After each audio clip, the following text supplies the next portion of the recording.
Hey everyone, and welcome to RUBIN'S Mind Lab, where we break down the latest research into what it really means. Ever wonder if people actually read those super long consent forms before clicking agree in online studies? Well, this new research dives right into that question, and the answer might surprise you. So, we all know that when we sign up for an online study, there is usually a consent form. It is supposed to tell us what we're getting into, any risks involved, and how our data will be used. It is a really important part of ethical research, making sure we truly agree to participate with our eyes wide open. But what if most people just don't read it? That's exactly what this study set out to investigate. Think about it, informed consent is a big deal. It's been especially important since the dark days of medical experiments that happened way back when. The idea is simple, you need to know what you are agreeing to. When you are doing research online, you are usually shown a consent form, and you can just click agree and move on. There is no one there to really check if you read it or understood it. This researcher was curious if people were actually taking the time to understand the studies they were signing up for. And it turns out participants in these online studies can see a ton of consent forms. Some people report being in hundreds, even tens of thousands of studies. When you see that many consent forms, you start to get a bit tired of them, right? It's like seeing the terms and conditions for every app you download. You just want to get to the good part. This can lead to what scientists call habituation, where you just start ignoring the information because you've seen it so many times before. Before diving into the online world, there were some hints in regular studies too. For example, one experiment with college students actually hid a simple instruction in the consent form: write a specific word later on. Fewer than 20% of them actually did it. In another study with people at health clinics, most spent less than 30 seconds on the consent form. That is barely enough time to read a single paragraph, let alone understand the whole study. Now, the researchers figured that if people aren't reading consent forms in person, they're probably reading even less when they're doing it online, all by themselves. They even found that just having a researcher leave the room made students remember less from the consent form.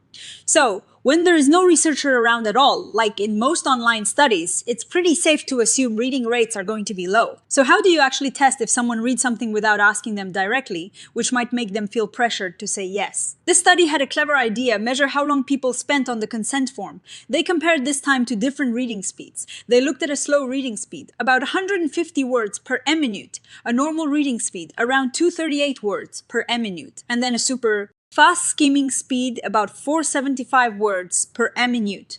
They figured if someone spent less time on the form than it would take to read it at these speeds, they probably didn't read it. To conduct their experiment, the researchers gathered data from a few different places. They looked at existing studies where they had already recorded how much time people spent on consent forms. They also ran new studies themselves to collect more data.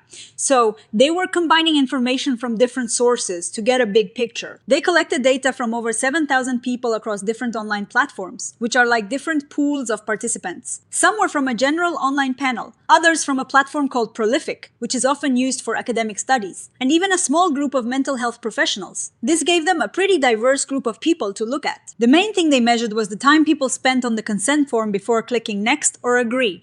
They also counted the number of words in each consent form. Then they did the math to see if the time spent was enough to read or even skim the form at different speeds. And here is the big reveal: across all these studies and all these participants, the average time people spent on the consent form was just about 8.37 seconds. Yep. Less than 10 seconds. Now, remember, those consent forms had hundreds of words, some as many as 468 words. Imagine trying to read a whole page of text with important details about a study in just 8 seconds. It's basically impossible. At a normal reading pace, you can only get through about 238 words in a minute. So in 8 seconds, that is only about 30 words, even if you were skimming super fast, like 475 words. Per minute, you'd only get through about 60 words. So when the researchers calculated it out, they found that only about 6% of participants spent enough time to plausibly read the consent form at a slow reading speed. If you bump that up to a faster reading speed, it's still only about 8.9% of people. And even if they were just trying to skim it as fast as humanly possible, only about 17.8% of people could have possibly skimmed the content. That means a massive majority of people are not reading the consent forms. Interestingly, they did find some small differences based on demographics. Older people and people with more education were slightly more likely to spend a bit more time on the consent forms, hinting they might be reading them more. And here is a bit of a worrying trend. The data showed that this problem of people not reading consent forms seems to be getting worse over time. As the studies got more recent, people spent even less time on the consent forms. The researchers also noted that consent forms themselves have been getting longer over the years, which probably makes people even more likely to just skip them. Now, the researchers also did a sort of side investigation.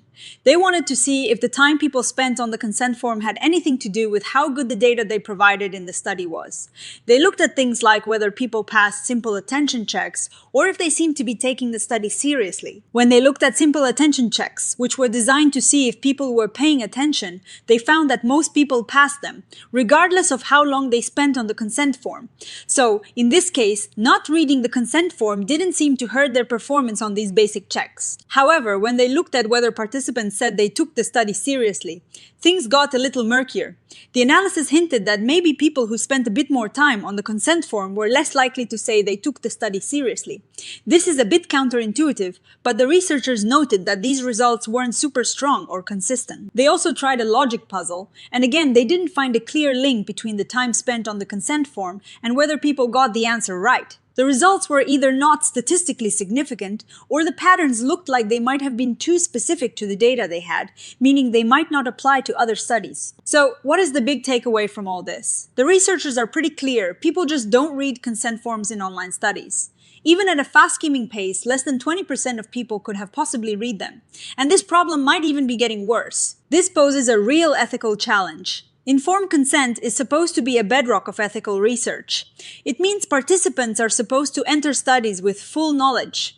But if they're not reading the forms, they're essentially going into studies blind. Beyond the ethics, there are practical reasons why this matters.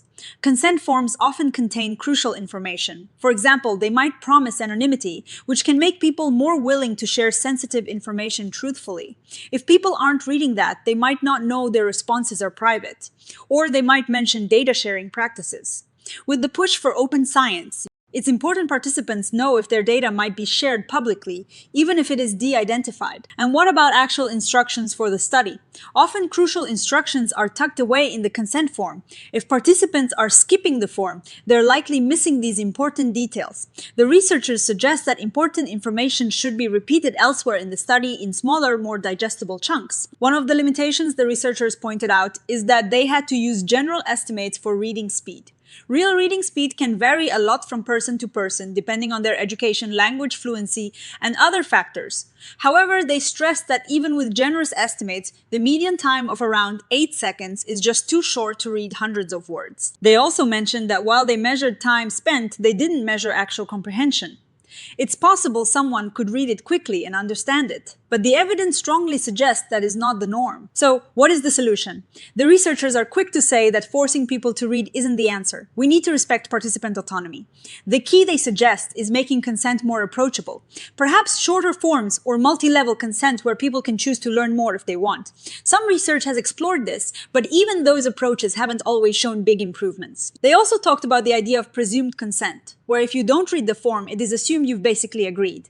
The researchers are a bit uncomfortable with this, as it can feel like you're forcing participants to move through information they might want to skip. From a practical standpoint, if there is really critical information in the consent form, it might be better to put it later in the study on its own dedicated page, where participants are more likely to actually read it. The overall message is that online consent forms, as they are often treated like a hurdle to jump over rather than a source of important information. In conclusion, this study provides pretty strong evidence that when it comes to online research, participants are not reading consent forms. This has significant implications for both the ethics of research and the quality of data we collect. Researchers need to rethink how they present vital information to participants in a way that actually gets seen and understood. What do you all think about this? Let me know in the comments below. Have you ever actually read a consent form completely before clicking agree? Or do you usually skim or skip it? I am really curious to hear your experiences. If you found this breakdown helpful, please give this video a thumbs up and subscribe to RUBIN'S Mind Lab for more explorations into the fascinating world of psychology. We'll see you in the next one.